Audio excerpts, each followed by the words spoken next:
In this video, I'm gonna teach you a very useful tutorial on how to empty or clear the recycle bin by using CMD or command prompt here in your Windows 11. So without any further ado, let's begin. So as you can see, my recycle bin is full, and if I'll open it, I have here a lot in my recycle bin. And in order to empty this one, we'll be performing a very basic step. So here at the bottom search bar, please type for CMD. Once you've typed it, wait until you'll be able to see a best match, which is the command prompt system. And once it's here, please proceed to the right side and go with run as administrator. So if your user account control would ask you to say yes, click on yes so that you can continue on running this window. So I'll be including a command text at the description box below. All you need to do is you need to copy it and paste it here at the command prompt. So this is the one that I'm talking about.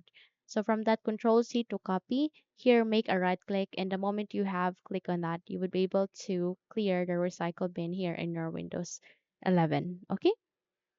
Another step that you can do is that, okay, you just have to move on to your button search bar here, type for PowerShell. Once you've typed that, click on the open button or run as administrator instead. Okay, sorry for that. You need to go with run as administrator. Kindly wait until you get to see that. Once it's here, go with it. Click on that one. Once you click on it, you would be able to see something like a blue window where it is would like this.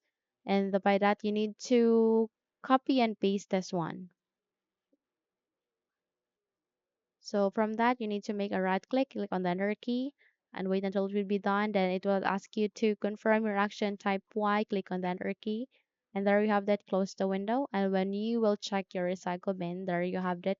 You have just successfully cleared or empty your recycle bin here in your Windows 11. Okay, now that's it. If you think this video had helped you a lot, then don't forget to subscribe, hit the like button as well as the bell icon to be updated for more tutorials like this. Thank you for watching and have a good day, everyone.